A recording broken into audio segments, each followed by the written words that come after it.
Hola, ¿qué tal? Bienvenidos nuevamente a este espacio, Creciendo en la Palabra.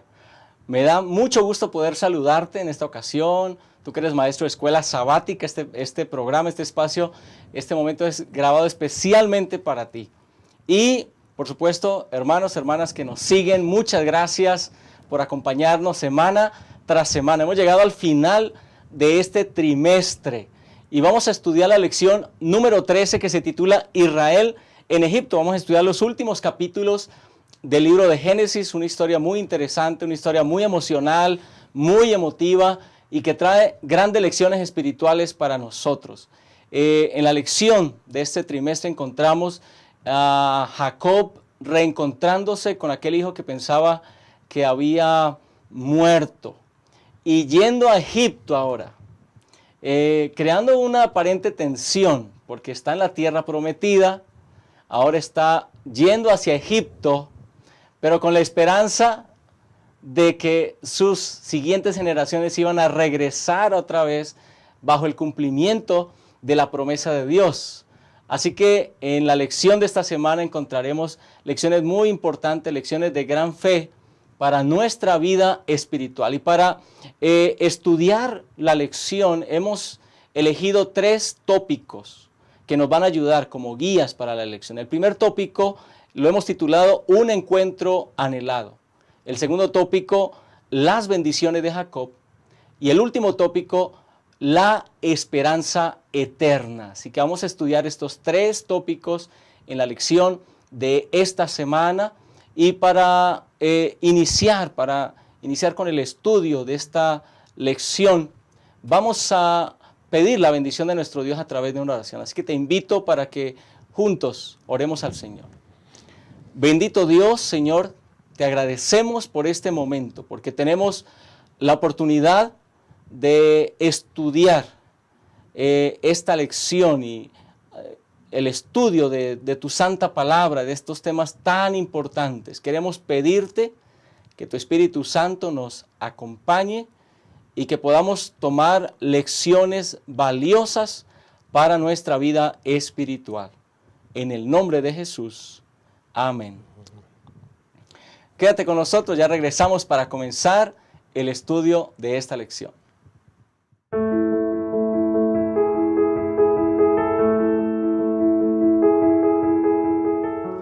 Estamos de regreso para estudiar esta lección número 13, Israel en Egipto, la última lección de este trimestre.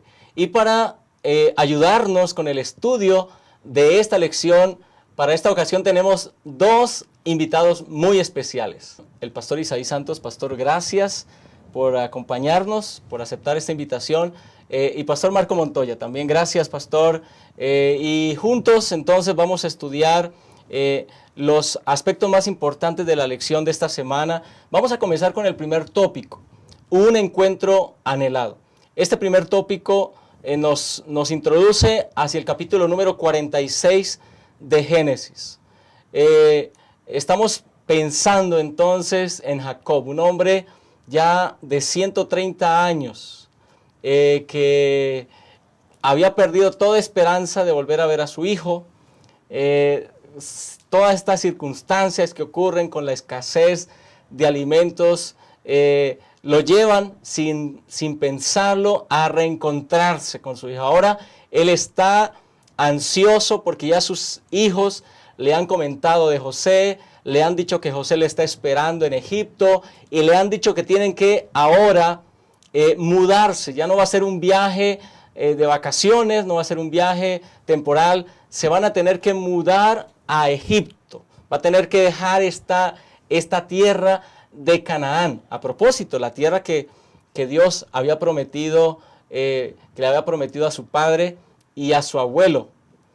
Así que en estas circunstancias se mezclan 2 cosas, las emociones de volver a reencontrar a su hijo que pensaba muerto, pero también el asunto de la promesa que Dios le había dicho, que Dios le había hecho a él, a su padre y a su abuelo. Aquí encontramos entonces estos elementos interesantes dignos de analizar, de discutir.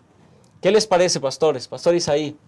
Es interesante, pastor, porque en este viaje en Génesis podemos darnos cuenta de que Dios estaba al control de la vida de estos patriarcas. Y principalmente, como usted lo mencionó en el capítulo 46 de Génesis, nos habla ya de Israel para encontrarse con su hijo José. Es interesante porque en el versículo 1 dice que salió Israel con todo lo que tenía y vino a Beerseba y ofreció sacrificios al Dios de su padre Isaac.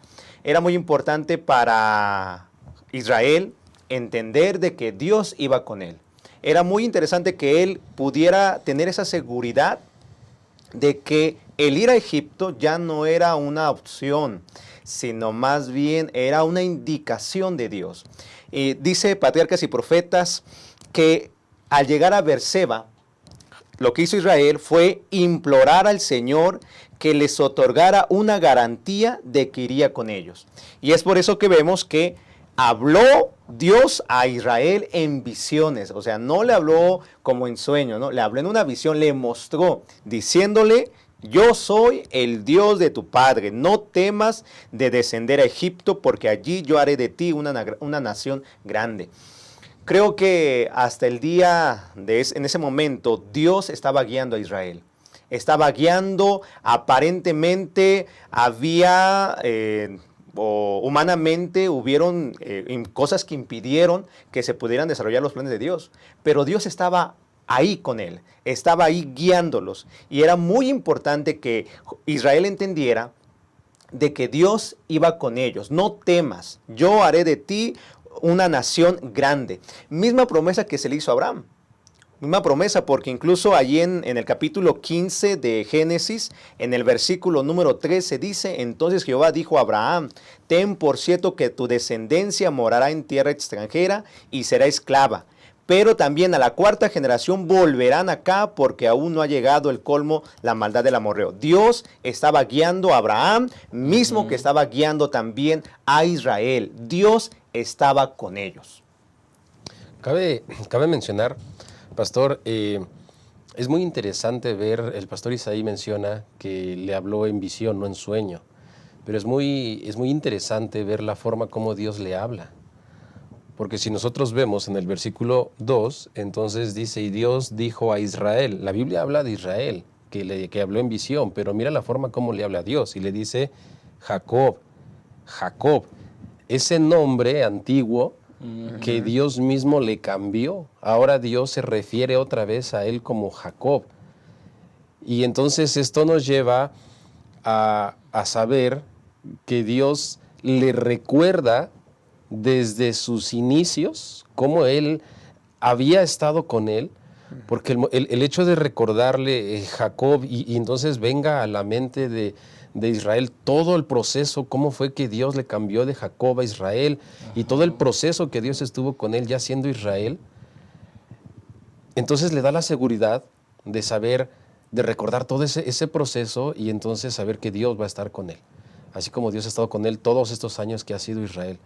Entonces es muy interesante, ¿no? Todos estos detalles que Dios nos deja en su palabra y esta orden de Dios de que vayas, ve a Egipto, aparentemente contradice la orden que Dios había dado. Exacto. ¿No? La promesa de Dios era: vas a llegar a la tierra de Canaán, a la tierra prometida, pero ya estamos aquí. Señor, entonces ahora ¿por qué me mandas a Egipto? ¿No? Y tenemos nosotros en el capítulo 12 de Génesis, cuando Abraham toma decisiones de ir a Egipto y las consecuencias que vive. Todo eso pasa por la mente de Jacob. Cuando en el capítulo 26 de Génesis, Isaac quiere ir a Egipto y Dios le dice: no, está prohibido que vayas a Egipto. Entonces, todas estas cosas pasan por la mente de Israel y entonces ir. Y pastor, hay una línea muy delgada. Y yo quisiera decirles, hermanos, hay una línea muy delgada entre el deseo personal y la voluntad de Dios. Porque si bien es cierto, el tópico número 1 es encuentro anhelado, sin duda Jacob anhelaba ver a su hijo. Más de 30 años, que no, incluso lo dio por muerto algún tiempo. Y saber que está vivo, y saber que me está esperando, y saber que me está invitando, pero saber que Dios dijo que no vaya. O sea, saber que Dios había dado la indicación de que no vayamos a Egipto. Entonces, muchas veces, hermanos y maestros, compartamos con la clase, muchas veces a lo mejor seguimos solamente un deseo y no es la voluntad de Dios, o a veces confundimos la voluntad con el deseo. Entonces hay una línea muy, muy delgada, pero siempre Dios va a manifestar alguna señal de que Él es el que nos está hablando. De eso nos tenemos que asegurar, por supuesto, de que sea Dios quien está dirigiendo todas nuestras decisiones. Así que, bueno, yo encuentro aquí algo también muy interesante en esta parte de la lección, hermanos. Dios le da la seguridad a Jacob. O sea, él se asegura de que Jacob vaya tranquilo a Egipto. Con esa tensión, ¿no?, de que estoy saliendo de la tierra prometida. ¿Por qué hoy estoy yendo a Egipto? Ya lo mencionó Pastor Montoya. Pero en el versículo 4 él dice, no recuerdo si lo mencionaba, pero él dice, y te haré volver.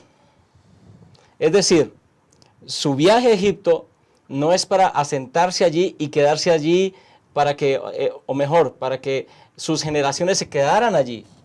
Era algo temporal, es decir, Dios estaba haciendo una provisión por la condición, la situación que estaban enfrentando de hambruna en Canaán. Dios estaba haciendo una provisión, había enviado a José delante de la manera como en las circunstancias que lo envió para que hubiese una provisión para ellos. Y ahora hay algo interesante también en esta parte. Pensemos por un momento ahora en el encuentro, ¿sí? Estamos hablando de Jacob, ¿no? José lo estaba esperando en Egipto. José no vino hasta la tierra. Fueron sus hermanos. Sí envió carruajes, sí envió muchas cosas, muchas provisiones. Y ahora Jacob comienza ese viaje. Hay algo interesante y es que en el capítulo 46 se hace una lista de quiénes se van. ¿Se quedó alguien?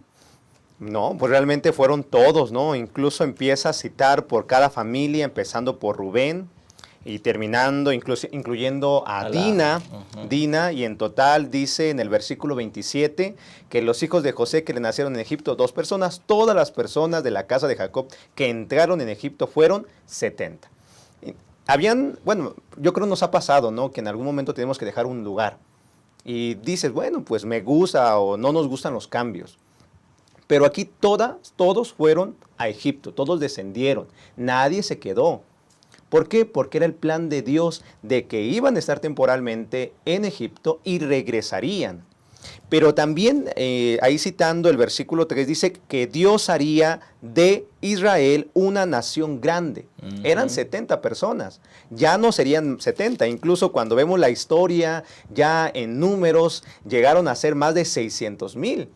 Porque Dios cumplió su promesa, incluso, incluye a Dina, porque Dios había dado y había cumplido la promesa en Israel, tal como se lo había dicho Abraham, que Dios haría de Israel una nación grande, poderosa, de tal manera que todos estaban en la sintonía de que Dios tenía un plan para ellos. Y por eso en esa libertad y en ese gozo fueron a Egipto todos fueron.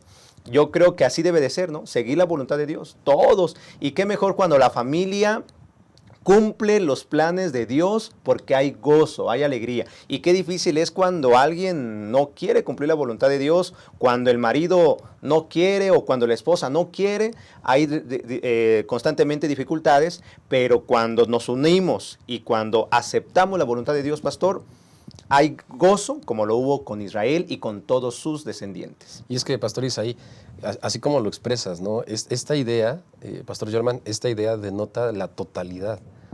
O sea, el hecho de que agarró hasta su tercera generación, ¿no? Hasta los nietos. ¿Saben qué? Vámonos todos, esa totalidad, como dice el Pastor Isaí, nadie se queda. Pero ¿por qué nadie se queda? O sea, primero, ese temor de Israel de saber si estoy haciendo lo correcto.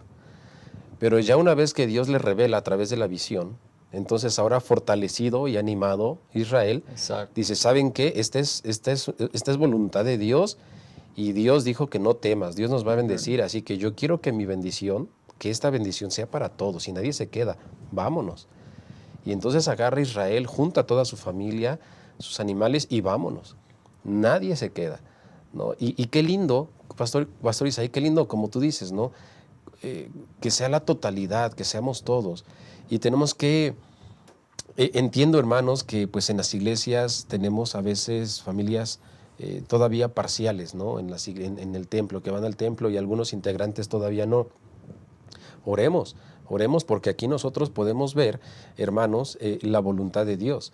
Y la voluntad de Dios es que sea una totalidad, toda la familia. Exacto. Toda la familia. Y hay que trabajar por eso, hay que orar por eso, porque Dios no solo quiere bendecir a una persona de la familia, Dios quiere bendecir a toda la familia. Y que esto se muestra más adelante de otra manera también, no solo para una familia, sino para todo el mundo. Exactamente, exactamente. Bueno, estos aspectos son interesantes al analizar estos detalles de estos capítulos.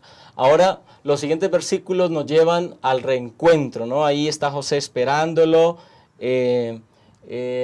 Imaginémonos ese encuentro, ¿no? Este anciano con este joven José, después de muchos años de no verse, dice ahí el relato en el versículo 29 del 46, José unció su carro y fue a recibir a Israel su padre en Gosén, y al verlo se echó sobre su cuello y sobre su cuello lloró largamente. Imagínate cuántas emociones contenidas, cuánto amor desbordado a través de ese abrazo, cuántas cosas José no quiso haberle dicho a su padre, cuántas cosas su padre no quiso expresarle a José a través de ese abrazo. Ahí hay un encuentro maravilloso, un encuentro muy, muy especial, anhelado por José, anhelado por Jacob, también por Israel.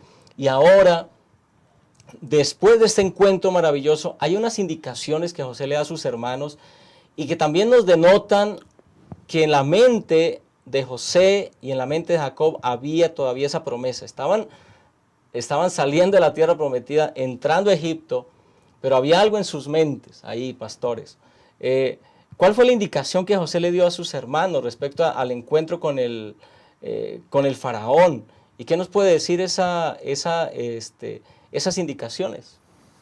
Bueno, yo primero quisiera mencionar, pastor, que Dios había sido muy claro de que no se unieran con naciones paganas. No tenía que haber unión. Entonces usted, al entender esto, Israel iba a llegar a una tierra donde no conocían a Dios. El único que lo conocía era José y que honraba a Dios en Egipto. Entonces, Dios le dijo precisamente José le dijo a sus hermanos que cuando llegaran ante la presencia del faraón y les preguntara el faraón a qué se dedicaban, ellos tenían que decir que eran pastores de ovejas, que son hombres ganaderos y habían traído sus ovejas y sus vacas y todo lo que tenían. Están hablando primero, número uno, que iban a estar de manera temporal. Dos, que ellos se dedicaban al campo. ¿Por qué? Porque si leemos el versículo 34 dice, lo voy a leer textualmente: entonces diréis, hombres de ganadería han sido tus siervos desde nuestra juventud hasta ahora, nosotros y nuestros padres, a fin de que moréis en la tierra de Gosén, porque para los egipcios es abominación todo pastor de ovejas. Quiero leer lo que dice en el Patriarcas y Profetas, página 209, lo siguiente: en Egipto se les iba a ofrecer un país bien regado y fértil, un lugar regado y fértil, con todas las ventajas necesarias para un rápido crecimiento. Y la antipatía que habían de encontrar en Egipto debido a su ocupación, porque para los egipcios era abominación todo pastor de ovejas, les iba a permitir seguir siendo un pueblo distinto y separado, y serviría para impedirles que participaran en la idolatría egipcia. Al llegar ahí, quizá el faraón hubiera dicho, ¿sabes qué? Pues vénganse, vamos a servir en el templo, ahí, más bien en el palacio. Tráete a tus hermanos, los vamos a poner como guardianes o etcétera. Pero lo que Dios estaba pidiendo a través de José es, no se mezclen. Digan que son pastores de ovejas, que son de ganado, porque los egipcios no los querían, y ello iba a motivar a que ellos pudieran cumplir el plan de Dios. No se tenían que mezclar con los egipcios, pero sí tenían que ser un pueblo distintivo, sí tenían que ser un pueblo que cumpliera con el plan de Dios. Así que por alguna razón Dios había permitido que José llegara a Egipto, tanto para preservar la vida de sus hermanos, como también cumplir los planes que Dios tenía para Israel. Por eso era muy importante que no se mezclaran y sobre todo que pudieran cumplir con los sueños de Dios.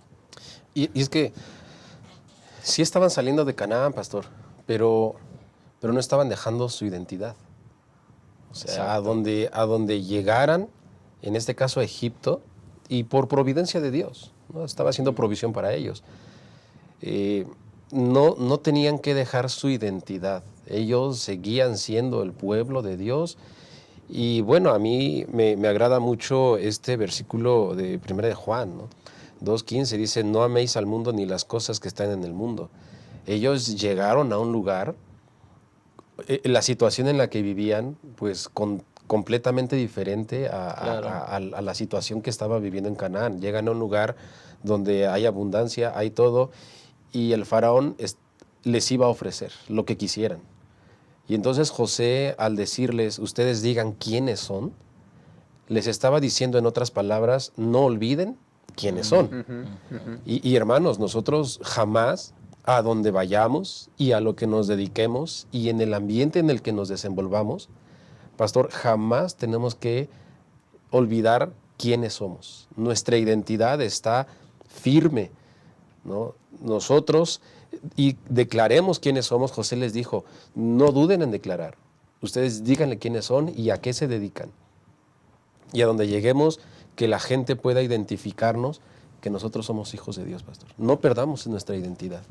Exactamente, gracias pastores. Pues vamos a cerrar esta primera parte de la lección recordando esto, apreciados hermanos. La experiencia, este reencuentro y esta llegada a Egipto no significaba abandonar la esperanza, no significaba olvidarse las promesas, no significaba olvidarse de Dios. Al contrario, ahora más que nunca, ellos tenían razones para aferrarse de las promesas que Abraham, Isaac y Jacob habían recibido de parte de Dios. Quédate con nosotros, ya regresamos para seguir estudiando esta lección.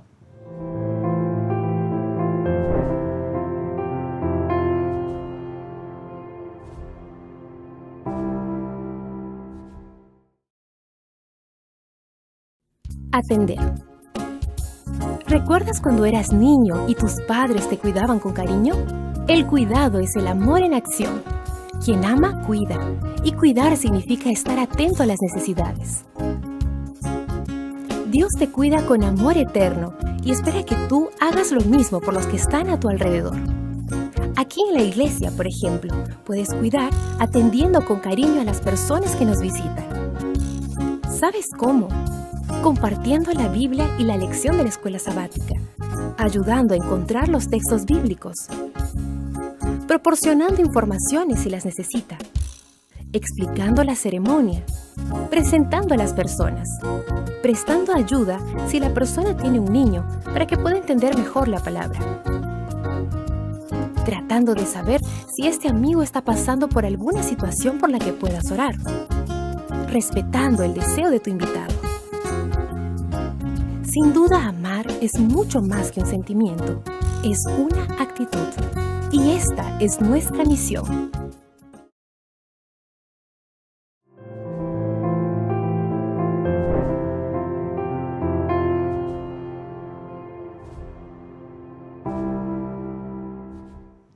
Muy bien, estamos de regreso. Vamos a estudiar ahora el aspecto número 2. Las bendiciones de Jacob. Aquí encontramos algo muy interesante y quiero comenzar recordando una bendición que Jacob da que es, como sorpresiva, por decirlo así. En el capítulo 47, versículo 7, señala que José llevó a Jacob delante del faraón. Entenderíamos que pues, el faraón es el principal en la tierra de Egipto, es el faraón. Y Jacob es apenas un itinerante hombre que viene pidiendo ayuda, por decirlo de alguna manera. Pero nos encontramos con ese relato que dice que Jacob bendijo al faraón. Así que aquí encontramos un primer mensaje respecto a Jacob. Jacob tenía muy claro que él era un hombre bendecido por el Dios a quien él adoraba. Y él sintió la autoridad para darle bendición a este hombre que era el gobernador, ahora sí que prácticamente de todos esos territorios, porque cuando leemos lo que pasó en esos 7 años, la gente acabó el dinero, y luego cuando se acabó el dinero, dice que la gente le vendió el ganado, le entregaba el ganado por comida, y cuando acabó el ganado, le entregaba sus tierras, y dice el relato bíblico que el faraón se hizo dueño de todas las tierras de Egipto. Así que era estar frente al dueño de todo, al más poderoso, pero aún así Jacob bendijo al faraón. ¿Por qué? Porque Jacob sabía a qué Dios servía y le dio esa bendición al faraón. Esa es la primera bendición, pero hay otros momentos en el capítulo 48 donde se habla de algunas bendiciones especiales que Dios a través de Jacob da ahora a sus descendientes. Comencemos, Pastor Isaí. ¿Qué ocurre allí con Jacob en este contexto, ¿no? Jacob vive solamente cerca de, si no estoy mal, 17 años en Egipto. No es mucho lo que él está en Egipto, pero en esos años, y ya cuando él sabe que está cerca de morir, entonces él hace algunos asuntos muy especiales con sus nietos y con sus hijos. Sí, gracias, pastor. Aquí precisamente vemos en el capítulo 48 que Israel hace una historia frente a José de cómo Dios los había guiado, ¿no? Incluso dice que bendijo a José, dice el versículo número 15. Y solamente quiero empezar desde ahí, en el versículo 15 del capítulo 48, que dice: el Dios en cuya presencia anduvieron mis padres, Abraham e Isaac, el Dios que me mantiene desde que yo soy hasta este día, el ángel que me liberta de todo mal, bendiga a estos jóvenes. ¿Quiénes jóvenes? Precisamente los hijos de José, que era Efraín y Manasés. La pregunta es, ¿por qué los bendice? Cuando leemos el comentario bíblico adventista, menciona, citando el capítulo 28, que Dios le había dado la autoridad a Jacob al decirle en el versículo, por ejemplo, lo leo, Génesis 28, versículo 14, que dice: será tu descendencia como el polvo de la tierra, y te extenderás al occidente, al oriente, al norte y al sur, y todas las familias de la tierra serán benditas en ti y en tu simiente. Con este texto bíblico se menciona que por esa razón Israel adopta a los hijos de José como suyos. Al decir el versículo 4 dice: he aquí que yo te haré crecer y te multiplicaré y te pondré por estirpe de naciones y daré esta tierra a tu descendencia después de ti por heredad perpetua. Y ahora tus 2 hijos, Efraín y Manasés, que te nacieron en la tierra de Egipto, antes que viniese a ti a la tierra de Egipto, míos son, como Rubén y Simeón serán míos. Así que vemos que Jacob adopta a sus nietos, pasan a ser de nietos a hijos, propiedad para la multiplicación del pueblo de Israel. Incluso cuando vemos en los capítulos, dejan de aparecer algunos hijos de Israel para darle entrada a Manasés y a Efraín. Eso nos dice que Dios lo que quería era multiplicar la descendencia de Jacob. ¿Sí? Dios quería hacer grandes cosas con Israel, por eso adopta a sus hijos de José como los suyos. Es lo mismo, ¿no?, con nosotros. Dios nos adopta como sus hijos. Somos parte de un real sacerdocio, nación santa, un pueblo escogido de Dios con el propósito de poder predicar, anunciar que todos podemos ser hijos de Dios. Me gustaría retomar, antes de continuar, el comentario inicial, Pastor Germán, donde dices que Israel no saludó, o más bien Israel bendijo al faraón.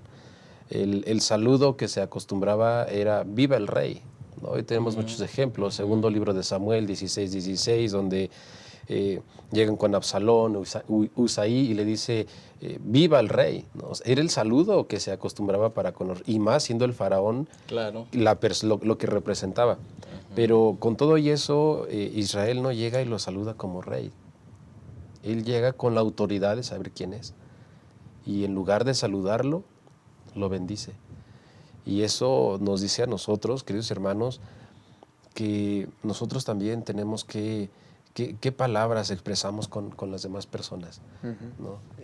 Ojalá que nuestras palabras siempre puedan reflejar quiénes somos y traer bendición a los demás, ¿no? Exacto. Y con esa misma autoridad de saber quién es, y lo que mencionaba el pastor Isaí, de extender su descendencia con esa autoridad, entonces Israel toma a los 2 hijos de José y los bendice. La pregunta es, ¿por qué? Bueno, hay un propósito, vamos a comentarlo ahorita más adelante. ¿Por qué bendice a estos 2 nietos que dice la lección, ¿no?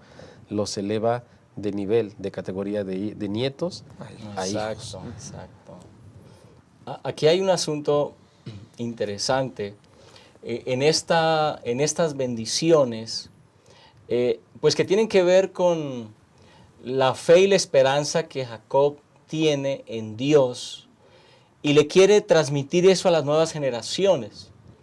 Lo que está señalando Jacob es, así como Dios bendijo a mis padres, hablando de los parientes, ¿no? De Isaac y más atrás Abraham, y me bendijo a mí, así los va a bendecir a ustedes. Es decir, hay una bendición pensando en el futuro, pensando en la simiente, pensando en el crecimiento, pensando en esa nación que se iba a extender. Hay una visión allí interesante. Es decir, Jacob tal vez no ve solamente a sus nietos y más adelante a sus hijos, sino que ve a las generaciones que vienen después de ellos y cómo Dios cumpliría sus promesas en esas generaciones.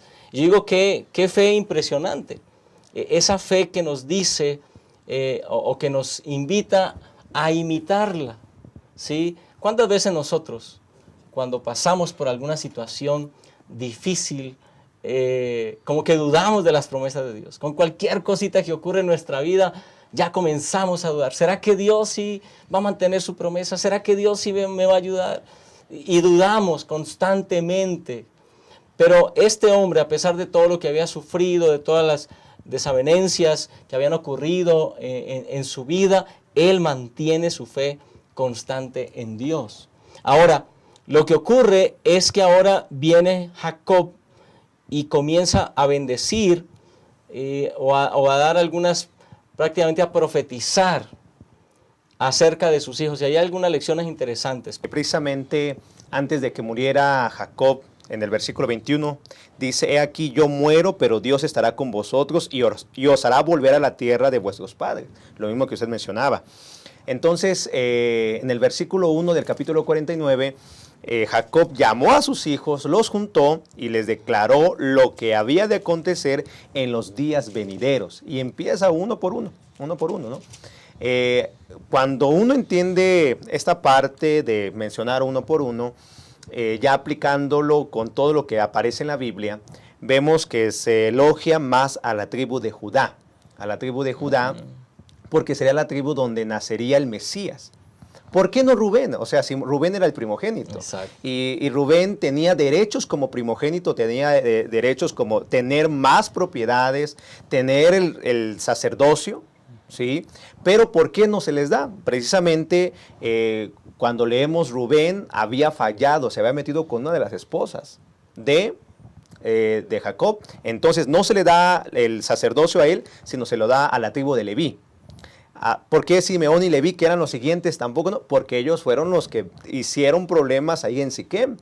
Entonces Dios elogia a través de Jacob a la tribu de Judá y dice el versículo 8: te alabarán tus hermanos, tu mano en la cerviz de tus enemigos, los hijos de tu padre se inclinarán a ti. Cachorro de león, Judá, de la presa subiste, hijo mío, se encorvó, se echó como león, así como león viejo. ¿Quién lo despertará? No será quitado el cetro de Judá, ni el legislador entre sus pies, hasta que venga Siloh. Y a él se congregarán los pueblos. Qué bendición, ¿no? Porque de uno de los hijos de Jacob, Judá, nacería el Mesías, el libertador del pueblo de Israel, el cual gobernaría por toda la eternidad, y yo creo que es lo que estamos esperando hasta el día de hoy. Aquí se muestra si bien Israel mira no como adivino, ¿no? Sino mira a sus hijos, que los conoce, y ya mencionaba el pastor Isaí cómo fue describiendo a cada uno, ¿no? Y les fue diciendo, mira, te bendigo, pero por tu carácter tú harás esto, tú harás aquello, Rubén por tu debilidad, tú no serás, ¿no? Y entonces les va diciendo a cada uno, llega entonces con Judá, y entonces sobre él vienen los designios de Dios, porque de aquí vendría entonces el linaje, de aquí iba a nacer David, y entonces de aquí finalmente un día iba a nacer el Mesías. Pero si nos damos cuenta entonces, ¿quién era Judá? Bueno, la forma en la que describe Israel al propio Judá nos da la seguridad a nosotros, como dice la señora White en Patriarcas y Profetas, que de la tribu de Judá, ante quien todos los poderes se inclinarán finalmente y a quien todas las naciones rendirán homenaje. A él, de él fue. Y no fue algo que se le ocurrió a Jacob. Aquí nosotros vemos la mano de Dios guiando y la providencia de Dios. Y pastor, y era una esperanza, ¿no? Porque era la esperanza máxima, ¿no? Porque estaban en un lugar donde estarían, pues, más bien no era su nación, no era Canaán, y con esa promesa de que, ok, vamos a salir de aquí, y como se le dijo a Abraham, estarían esclavos durante más de 400 años, pero más allá de eso iba a haber un libertador, iba a haber un Mesías. Exacto. Y yo creo que eso es lo que motivaba a Jacob, de ver más allá del futuro, de que hay una esperanza. Siempre hay una esperanza, pastor, que motiva a mantenernos firmes y sobre todo cumplir con los sueños que Dios tiene para nosotros. Exactamente. Bueno, gracias, pastores. Cerramos este tópico con estos últimos pensamientos. Cuando Dios le dijo a Abraham, posteriormente le dijo a Jacob, en ti serán benditas todas las naciones de la tierra. No estaba pensando justamente en ellos, estaba pensando en su descendiente, estaba pensando en Silo, el que traería Shalom, el que traería la paz, estaba pensando en Jesús. Es decir, la razón de esas promesas se encuentran justamente en Jesús. Por eso, tanto los judíos como nosotros los cristianos vemos en estos versículos 10 en adelante, en esta parte, como una profecía mesiánica. Esas palabras de Judá para su hijo, de Jacob para con su hijo Judá, pues es una profecía mesiánica, está hablando acerca de Jesús. Y qué interesante que esa bendición llega hasta nosotros, llega hasta nosotros. Y nosotros debemos sentir también, experimentar esa bendición a través de Jesús. Muy bien, queridos hermanos, pues cerramos este tópico, así que te pedimos que te quedes con nosotros, no te vayas y acompáñanos para el cierre, en unos momentos, el cierre de esta interesante lección.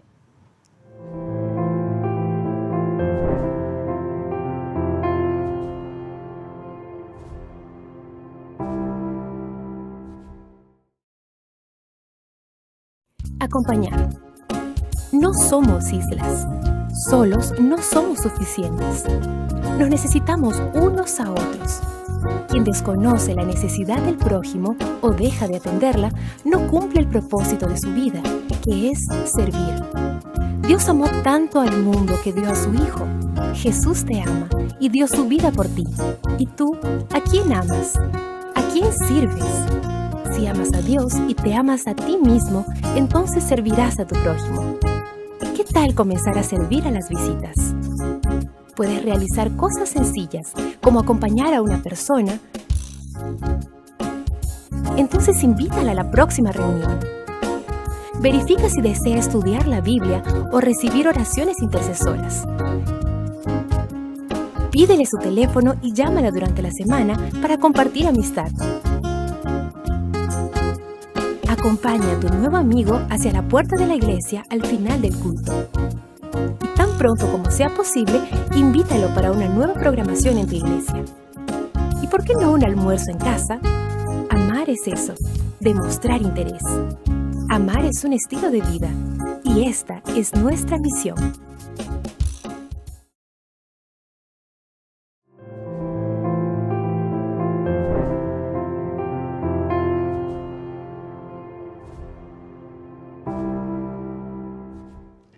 Estamos de regreso ya con el último tópico de esta lección, la esperanza eterna. Encontramos 3 eventos interesantes, 3 eventos que llevan a través de, o que nos llevan del relato histórico de lo que ocurrió con Jacob, con sus hijos y nietos, a lo que va a ocurrir en un futuro. Y quiero puntualizar el primer evento. El primer evento tiene que ver con la esperanza que tiene Israel del regreso a la tierra prometida. Recuerden que estamos ahora viendo a Jacob, quien estuvo casi 2 décadas en Egipto, antes de su descanso. Pero él siempre tuvo la esperanza de que ahí no iban a quedar sus generaciones. Y eso se refleja en el capítulo 49 y en el versículo 29, cuando él sabe que ya va a descansar, él da la orden y él dice: voy a ser reunido con mi pueblo, sepultadme con mis padres en la cueva que está en el campo de Efrón el Eteo, en la cueva de Macpela, ahí está. Así que él hace prometer a sus hijos que cuando descanse, ellos llevarían sus restos y los sepultarían allí, donde quedaron sus padres, donde quedaron sus abuelos también. Y es interesante porque cuando él muere, justamente entonces sus hijos y sus nietos hacen una peregrinación para llevar a Israel hasta ese lugar. Y eso se convierte, por supuesto, o apunta a lo que iba a ocurrir años después, cuando el pueblo de Israel, liberado por Dios a través de Moisés, iba a salir de Egipto. Así que esa peregrinación es como esa señal, ese símbolo de lo que iba a pasar en el futuro. Pero no solamente Israel o Jacob, sino también José. José también antes de morir, también le dice a sus hermanos, voy a ir al capítulo 50, el versículo 24. Él le dice a sus hermanos: yo voy a morir, pero Dios ciertamente os visitará y os hará subir de esta tierra a la tierra que juró a Abraham, a Isaac y a Jacob. Así que José tiene la completa seguridad, tiene la esperanza de que tal vez él no lo va a ver, pero sus generaciones posteriores van a ir a la tierra prometida en cumplimiento de esa promesa que Dios le hizo a sus padres. Así es, pastor. Algo más que podemos ver en esta parte es de quienes sí perdieron la esperanza fueron los hermanos de José, porque cuando murió su papá pensaron que José iba a ser ahora sí tajante, iba como lo había soñado cuando era muy joven, que todos se postraban ante él. Dijeron: bueno, pues vamos ante José. Dice el versículo 17 del capítulo 50, te ruego que perdones ahora la maldad de tus hermanos y su pecado, porque mal me trataron. Por tanto, ahora te rogamos que perdones la maldad de los siervos del Dios de tu padre. Y dice el versículo que José lloró mientras hablaban.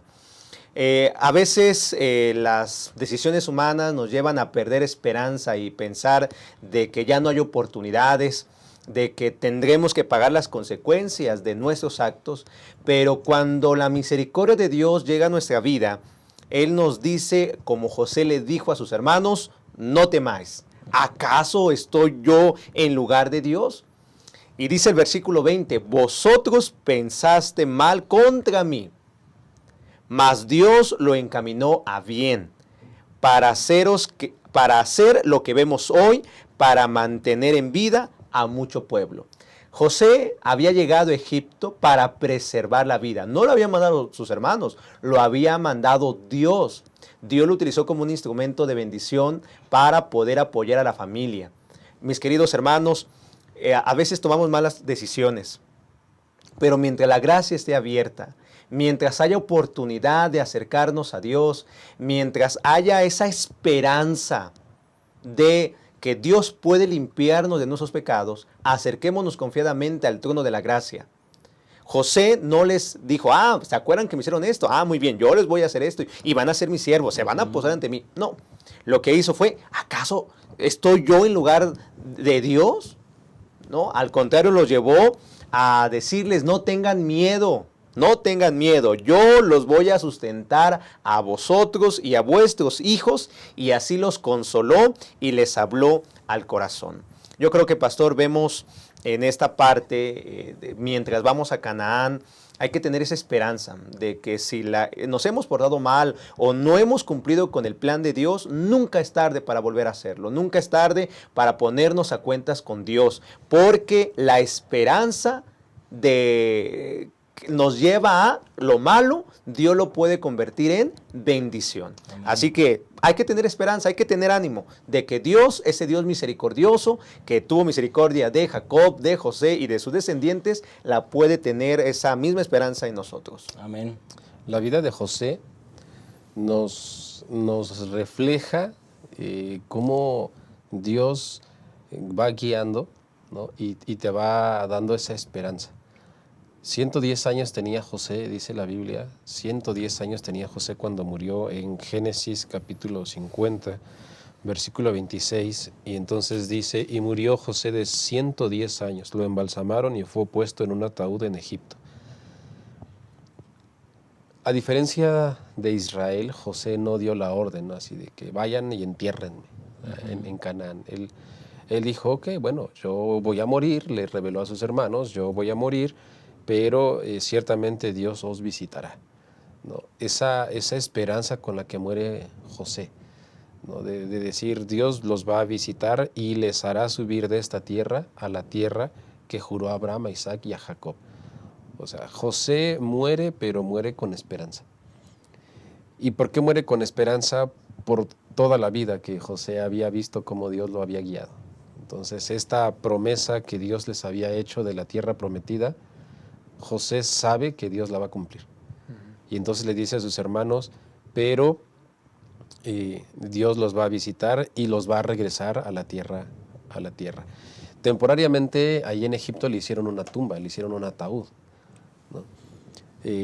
Pero cuando salen, entonces dice la Biblia que cuando ellos salieron, entonces se llevaron los huesos de José a Canaán.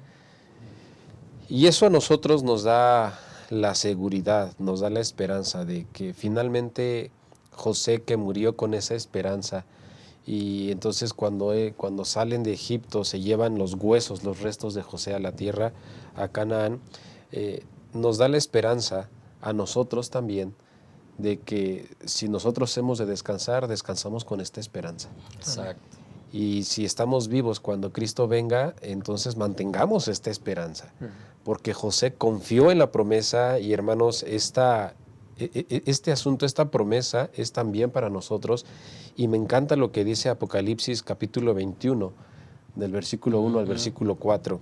Y entonces dice, vi un cielo nuevo y una tierra nueva, porque el primer cielo y la primera tierra pasaron y el mar ya no existía más.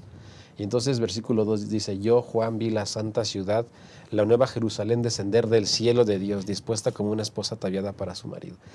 Y muy bien, si nosotros temporariamente hemos de descansar en esta tierra, tenemos la esperanza de que la tierra prometida es para nosotros. Amén. Amén. Amén. Qué interesante, qué hermoso mensaje recibimos de parte de Dios al estudiar esta semana, esta historia que cierra el libro del Génesis. Pero seguramente hay un último mensaje, queridos hermanos, para cada uno de ustedes. Así que voy a pedirle aquí a mis invitados que unas palabras para quienes nos están viendo en este momento, a manera de conclusión.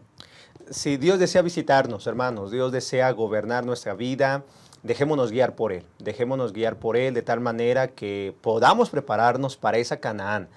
Quizá estamos en este lugar que no es nuestra casa, estamos temporalmente, pero muy pronto moraremos con Cristo por toda la eternidad. Por eso preparémonos, que Dios nos visite y que nosotros lo recibamos y que gobierne nuestro corazón hasta que Él venga en gloria y majestad. Amén. Gracias, Pastor Isaí. El mal que los hermanos de José desearon para él, el Señor lo convirtió en bendición, no solo para José, sino para también los propios hermanos de José y toda su familia.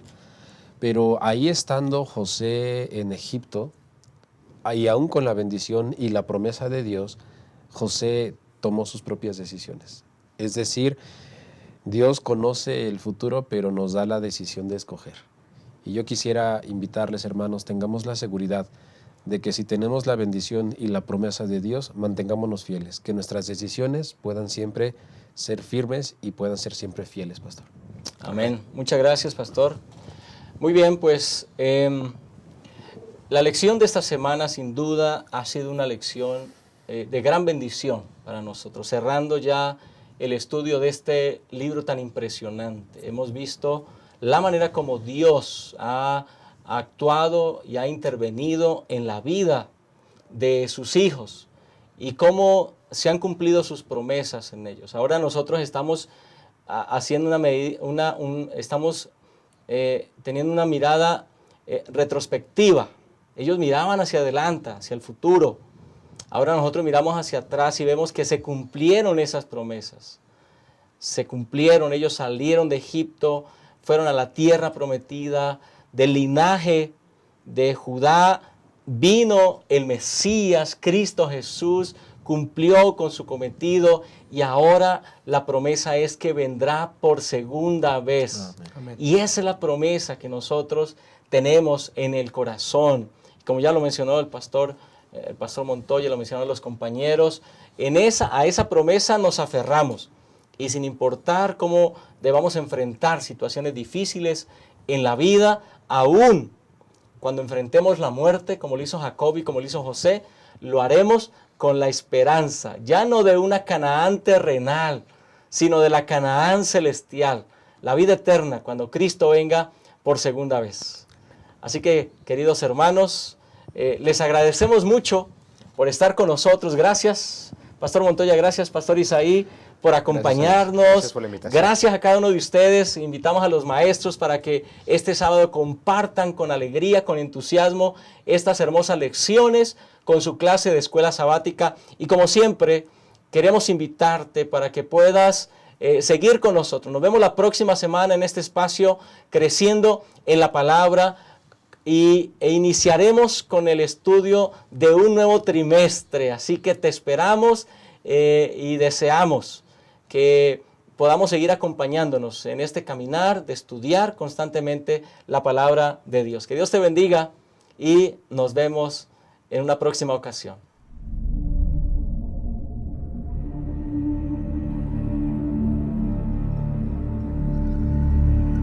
Guerra, hambre, crisis económica, enfermedad, COVID-19, obscuridad.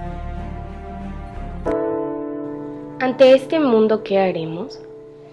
¿Contemplar? ¿Tener miedo? Es el momento de compartir esperanza para el tiempo del fin.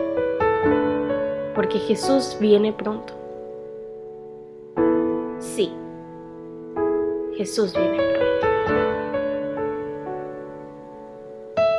La obra de Dios en esta tierra nunca podrá ser terminada hasta que los hombres y mujeres que constituyen la feligresía de nuestra iglesia se alisten para trabajar y unan sus esfuerzos con los de los ministros y líderes de la iglesia. Es momento de multiplicar la esperanza que hemos recibido. Involúcrate. Forma una casa de esperanza. Identifica tu red de amigos, familia, compañeros de trabajo e invítalos a tu casa de esperanza. Multiplica la esperanza. Ve, enseña, bautiza y haz discípulos. Recuerda que multiplicar casas de esperanza es multiplicar esperanza. La formación de grupos pequeños como base de esfuerzo cristiano es un plan que ha sido presentado ante mí por aquel que no puede equivocarse. Si hay un gran número de hermanos en la iglesia, organícense en grupos pequeños. Intégrate. Únete a un escuadrón de oración y así obtendrán intereses que puedan ser parte de tu casa de esperanza. Es el momento de expandir el reino de Cristo Jesús. Únete y participa del gran plan de evangelismo Esperanza para el tiempo del fin. somos llamados para compartir un mensaje urgente. Bienvenidos al realizamiento del plan de evangelismo. Esperanza para el tiempo del fin.